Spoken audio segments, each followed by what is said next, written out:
తాకట్లో ఉన్న మీ బంగారానికి one and only solution prime gold hub మాత్రమే. కాంటాక్ట్ 8499938881.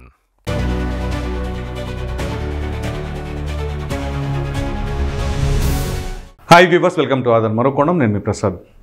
కళ్ళున్న గుడ్డివారి కోసమే ఈ video. Deputy CM Pawan Kalyan గారి కమిట్మెంట్ ఏంటో ఈ వీడియోలో మనం చూద్దాం. విషయం ఏంటి అంటే పదాలు కొంచెం ఘాటుగానే ఉంటాయి. ఎందుకంటే చాలామంది ఈ నేటి రాజకీయంలో ఎలా ఉన్నారు అంటే గెలిచాం అనగానే ఇక ప్రజలు మర్చిపోతూ ఉంటారు. కానీ ఇచ్చిన మాట కట్టుబడి ఉండి ప్రజలతో మమేకమయ్యి వాళ్ళ సమస్యల పరిష్కార మార్గం వైపుగా దూసుకు వెళ్ళేలాగా చేసే నాయకులు చాలా చాలా అరుదుగా ఉంటారు. అది మన ఆంధ్రప్రదేశ్లో అంటే మరలా ఇక్కడ కుల సమీకరణాలు అవి ఇవి అనేక రకాలైనవి ఉంటాయి. కానీ పవన్ కళ్యాణ్ గారు మాత్రం ఆ తరహా వ్యక్తి కాదు. నేటి రాజకీయంలో ఆయన ఒక సెన్సేషన్ అని చెప్పేసి చెప్పుకోవచ్చు. సో ఏమేమి చేశారు అనేది ఇక్కడ రెండు కార్యక్రమాలు మీకు తెలియజేస్తాను. ఒకటి, కడపలో స్మార్ట్ కిచెన్. రెండు, ఈ సముద్ర తీరం ఏదైతే కాకినాడ సముద్ర తీరంలో పోర్ట్ ఉప్పాడ ప్రాంతంలో అక్కడ గోడ అంటే శాశ్వత పరిష్కార మార్గం, అక్కడ ప్రజలు ఇబ్బంది పడకుండా ఉండేలాగా అనేది రెండు కమిట్మెంట్లు. సో ఒకదాని తర్వాత ఒకటి మాట్లాడుకుందాం. దానికంటే ముందుగా పవన్ కళ్యాణ్ గారి కమిట్మెంట్ పైన, ఆయన చేస్తున్న పనులపైన ఒక రాజకీయ నాయకుడిగా, సినిమా యాక్టర్గా కాదు, ఒక రాజకీయ నాయకుడిగా మీరు ఎలా భావిస్తున్నారు అనేది కామెంట్ సెక్షన్లో తప్పకుండా తెలియచేయండి. ఇక వివరాల్లోకి వెళ్ళినట్లయితే కడప అనగానే ఏం గుర్తొస్తుంది మనకి? వైఎస్ కుటుంబం. మరి ఆ వైఎస్ కుటుంబం కొన్ని తరతరాలుగా అంటే రాజారెడ్డి గారి దగ్గర నుంచి రాజశేఖర రెడ్డి గారి దగ్గర నుంచి వివేకానంద రెడ్డి గారు, ఆ తర్వాత జగన్మోహన్ రెడ్డి గారు, మరి వాళ్ళ సొంత జిల్లాలో ఎటువంటి కార్యక్రమాలు చేశారు. సరే, వాళ్ళు మంచి చేస్తే మంచి చెప్పుకోవచ్చు. అలాగే దాని తర్వాత ఇంకెవరైనా నాయకులు అదే తరహాలో మంచిగా పనిచేస్తే ఖచ్చితంగా మనం అభినందించాల్సిందే. సో పవన్ కళ్యాణ్ గారు ఏం చేశారు అనేది కూడా మీకు తెలియజేస్తాను. ఇక్కడ చూసినట్లయితే ఇదిగోండి, municipal corporation high school main Kadapa. So ఈ కడపలో ఈ స్కూల్లో పరిస్థితులు ఏ విధంగా ఉన్నాయనేది ఇదిగోండి. మెగా పేరెంట్ టీచర్ మీటింగ్ ఇది జరిగింది ఎప్పుడండి? డిసెంబర్ 7, 2024న. సో ఆ మీటింగ్కి ముఖ్య అతిథిగా పవన్ కళ్యాణ్ గారు వెళ్ళడం జరిగింది. అక్కడికి వెళ్ళిన తర్వాత ఆ స్కూల్ పరిసరాలు అన్నీ గమనించిన తర్వాత అక్కడ కిచెన్ ప్రధానంగా బాగా మసిబట్టి, అలాగే అక్కడ వెజల్స్ కూడా ప్రాపర్గా లేకుండా వంట కూడా బయట చేసుకునే పరిస్థితి ఉంది. అవన్నీ గమనించిన పవన్ కళ్యాణ్ గారు ఏం మాట ఇచ్చారో ఒకసారి మీకు చూపిస్తారు. కడప మున్సిపల్ కార్పొరేషన్ స్కూల్ కింద కలెక్టర్ గారు మాట్లాడతాం, కిచెన్ మోటరైజ్ చేయాలి, సదుపాయాలు లేవు, నవీకరణ చేయాల్సిన అవసరం ఉంది అంటే నా దృష్టికి తీసుకొచ్చారు. స్కూల్కి సంబంధించి ఆ నిధుల్ని ఎంత ఖర్చు అయితే అంత నేను నా ట్రస్ట్ నుంచి మన స్కూల్కి, మన కడప మున్సిపల్ కార్పొరేషన్ ఈ కిచెన్ ఆధునీకరణకి నేను డబ్బులు అందజేస్తాను. సో ఇక్కడ పవన్ కళ్యాణ్ గారి పరిస్థితి ఏంటి అంటే, సరే తన దగ్గర డబ్బులు ఉన్నా లేకపోయినా ఏదో ఒకటి చేసి సొంత నిధులు ఖర్చు పెడతారు. ఇదే ఆయనకు ఒక వ్యసనం. అవసరాల్లో ఉన్న వాళ్ళకి ప్రభుత్వం తరపు నుంచి ఆదుకోవాల్సిన తీరు లేకపోతే ఆ పరిస్థితులు అలా కాకుండా తన సొంత నిధులు. సో ఇటువంటి వ్యసనం ఉన్న నాయకులు ఎంతమంది ఉన్నారు నేటి తరంలో? నాకు తెలిసి అయితే పవన్ కళ్యాణ్ గారు తప్ప ఎవరు కనపడాలి. నాకు ఎవరన్నా మీకు తెలుసుంటే కామెంట్ సెక్షన్లో తెలియచేయండి. సో ఈ విధంగా అక్కడున్న పరిస్థితులు ఆయన దృష్టికి తీసుకువెళితే ఆయన ఇచ్చిన కమిట్మెంట్ ఏంటి అంటే, ఇదిగో దానికి అవసరానికి అంటే ఆ కిచెన్ అదంతా మొత్తం మాడిఫై చేయడానికి కానీ రెనోవేట్ చేయడానికి కానీ ఎంత అవసరం అయితే నేనే పెట్టుకుంటాను అని చెప్పేసి అన్నారు కదా. దాని తర్వాత చూద్దాం. ఇదిగోండి చూడండి.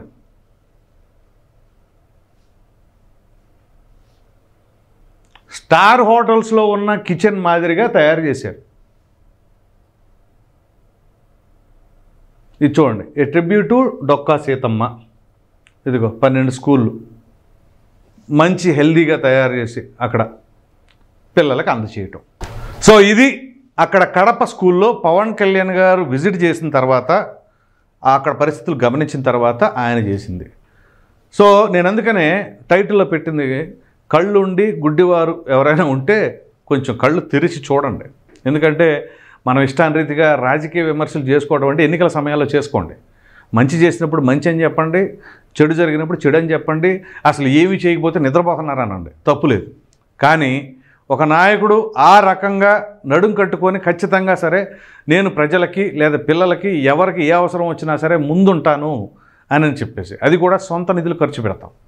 సో ఇటువంటి నాయకుడు ఉండటం అనేది ఏ విధంగా ఉంది సమాజంలో అనేది మీరు గమనించండి. ఇక దాని తర్వాత మరొక అంశం, కాకినాడ పోర్ట్ అండ్ పోర్ట్ కదండి, ఉప్పాడ గ్రామం సముద్ర తీర ప్రాంతం. ఆ ప్రాంతంలోని ప్రజలు ఎప్పటికప్పుడు బిక్కుమంటా ఉన్నారు. దానికి పరిష్కార మార్గం కావాలి అని ఎప్పటి నుంచో కొన్ని దశాబ్దాలుగా ఎదురు చూస్తూ ఉన్నారు.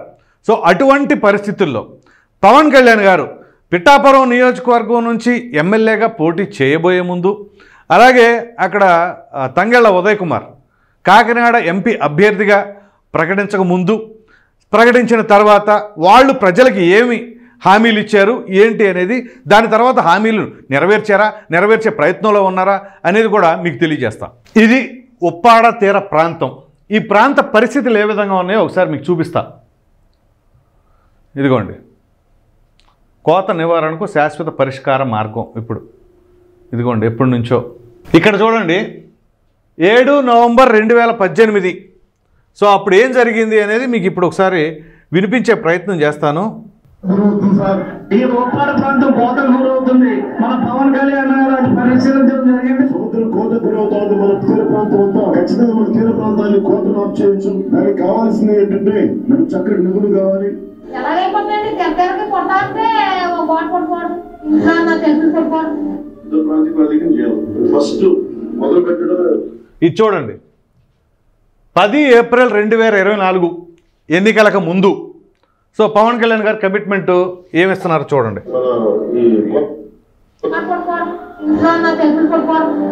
ప్రాతిపదికన చేయాలి. ఫస్ట్ మొదలు పెట్టడం మన ఈ కోత గురవుతుంది. లోకల్ మేనిఫెస్టోలో రాగానే సంవత్సరం లోపు దీనికి పరిష్కార మార్గం కనుక్కో. రాగానే 1-2-3 నెలలు రాగానే ఫస్ట్ అబ్బాయి ఇప్పుడే కనుక్కుంటా ఉంటాం. ప్రతి సమస్యని డాక్యుమెంట్ చేయొచ్చు. ఇది మీరు బలంగా చెప్పేసి పరిష్కార మార్గం కనుక్కోండి. మన కొత్తపల్లి, మన ఉప్పాడ తీర ప్రాంతం ఈ 100 ఇది చూడండి, 24 ఏప్రిల్ 2024 సంవత్సరాల్లో 320 ఎకరాలు కోతకు గురయ్యాయి. ప్రతి సంవత్సరానికి కొంత కోతకు గురవుతా ఉంది. మన ఉప్పిన సినిమాలో వచ్చిన ఇల్లు కూడా ఈ రోజున కోతకు గురై వెళ్ళిపోయింది. పక్కన హౌస్ కట్టి ఉప్పిన సినిమాలో షూటింగ్ చేసుకున్నారు. ఇక్కడేంటి అంటే కొంచెం కాపీ రైట్స్ పడతాయి మ్యూజిక్ అని చెప్పేసి నేను మ్యూట్ చేసి చెప్పాల్సి వస్తుంది. ఏం చేస్తాం, ప్రతిదానికి ఏదో తలనొప్పులు ఉంటాయిగా. సో ఇక్కడ ఇదిగోండి, ఉప్పెన సినిమాని కూడా అక్కడ తీశారు. ఆ ఇల్లు కూడా కోతకు గురైపోయిందట.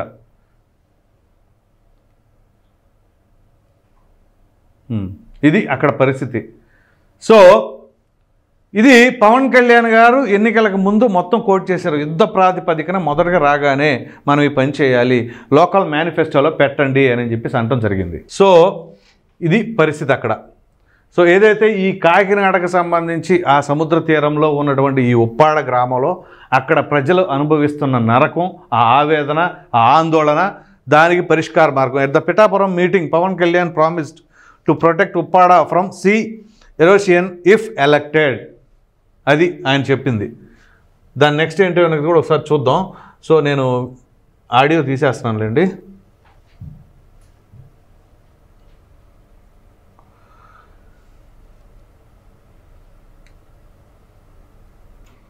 సో ఇక్కడ చూడండి, మనం ఇందాక ఏప్రిల్ నెలలో అంటే ఎన్నికలు జరగకముందు చూసాం. మరలా ఇప్పుడు జూలై 4, ఏప్రిల్ 24న ఆయన అప్పుడు హామీ ఇవ్వడం జరిగింది. ఇక్కడ జూలై 4 అంటే ప్రభుత్వంలోకి వచ్చిన తర్వాత ఇమీడియట్గా ఏం చేశారు, వీళ్ళు ప్రమాణ స్వీకారం చేసింది ఎప్పుడు, జూన్ 12వ తేదీ 2024. సో జూన్ 4, 2024 అంటే వచ్చిన 20 రోజులకే అక్కడ భేటీ. ఆ భేటీలో ఈ తీర ప్రాంత ప్రజలకు మనం ఏం చేయబోతున్నాము ఏంటి అని చెప్పేసి ఇదిగోండి ఇక్కడ చూడండి. ఉప్పాడ సముద్రపు కోతను పరిశీలించిన తర్వాత రాష్ట్ర ఉప ముఖ్యమంత్రి శ్రీ పవన్ కళ్యాణ్ గారు చేబ్రోల్లోని తన నివాసంలో నేషనల్ సెంటర్ ఫర్ రీసెర్చ్ అటవీ శాఖ అధికారులతో చర్చించారు. సముద్రపు కోత ప్రభావాన్ని కట్టడి చేసేందుకు ప్రణాళికను వివరించారు. ఈ సమావేశంలో పలువురు అంటే ప్రభుత్వ అధికారులు, కలెక్టర్ గారు వాళ్ళు పాల్గొన్నారు. ఇది ఇక ఆయన ఇచ్చిన కమిట్మెంట్ దానికి తగినట్టుగా ఆయన మాట్లాడతాం దీనికి సంబంధించి అనేది. ఇక్కడ చూడండి 12 జూలై 2024, ఇందాకేమో 4 జూలై 2024. సో ఈ 12వ తేదీన deputy CM Pawan Kalyan has release the coastal management action plan readied by the National Center for Coastal Research NCCR. Releasing the action plan at his residence in Mangalagiri on Friday, Pawan Kalyan said the action plan would be help in preventing or reducing the extent of damage created due to natural calamities like sea coast erosion and intense sea currents near the coastal areas of Andhra Pradesh. So, ఆ తర్వాత ఆయన దీనికి సంబంధించిన action plan కూడా అక్కడ release చేయడం జరిగింది. So దాని తదుపరి ఏం జరిగింది అనేది కూడా ఒకసారి చూద్దాం. ఇదిగో చూడండి ఇక్కడ centre approves 323 crores for protection wall along Uppada Coast. So the centre will approve 323 crores for the construction of a protection wall along the Uppada coastal area. So ఇది ఎప్పుడండి? 14 July 2025. So just 2 days back ఇది జరిగింది. So ఇప్పుడు చెప్పండి, ఇక పవన్ కళ్యాణ్ గారు ఏదైతే హామీలు ఇచ్చారో, ప్రధానంగా నేను బటన్ నొక్కుతా డబ్బులు ఇస్తా, ఇది కాదు ఆయన చెప్పింది, శాశ్వత పరిష్కార మార్గం. ఇప్పుడు ఆ వాల్ కనుక లేకపోతే ఆ వాల్ కనుక కమిట్మెంట్ ఇచ్చి నెరవేర్చకపోతే ఎంతమంది జీవితాలు శిథిలాలు అయిపోతాయండి? ఏ క్షణం ఏమొస్తుందో తెలీదు.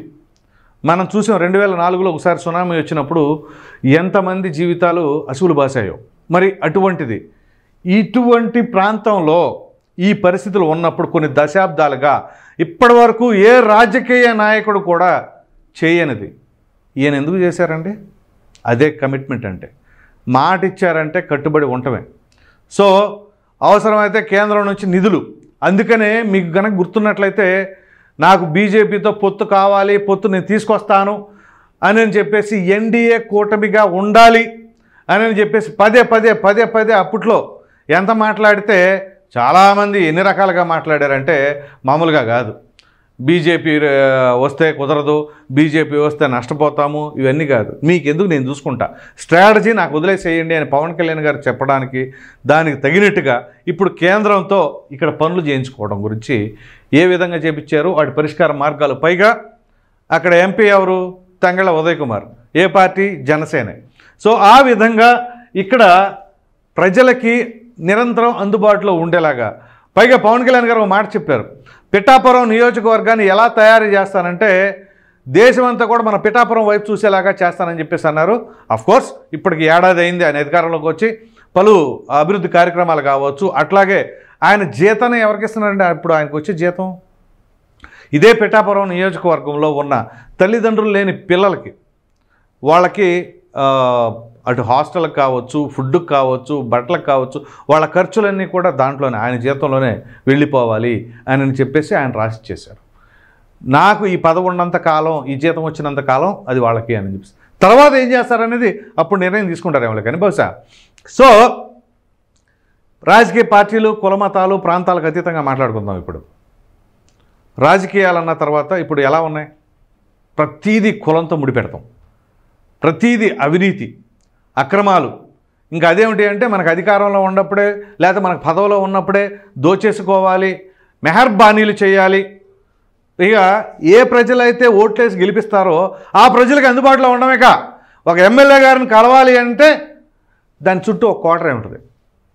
వాళ్ళు దేవుడు వరమిచ్చిన పూజారి వరమిడని ఈ మెహర్బానీ బ్యాచ్ ఎక్కువ ఉంటారు.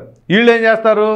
లేరు, కుదరదు, తర్వాత రండి కూడా ఉండదు, తర్వాత రా, ఈ తరహా మాటలు ఉంటాయి.